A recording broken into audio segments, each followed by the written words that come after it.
బండగా మారిపోయేటి స్వార్థం.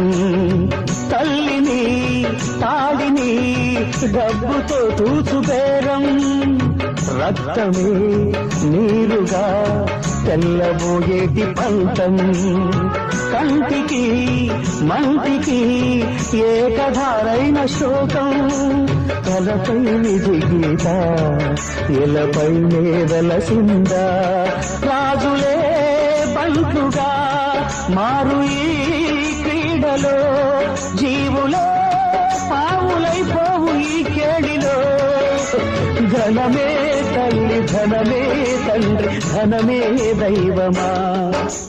సంసారం ఒక చదరంగం,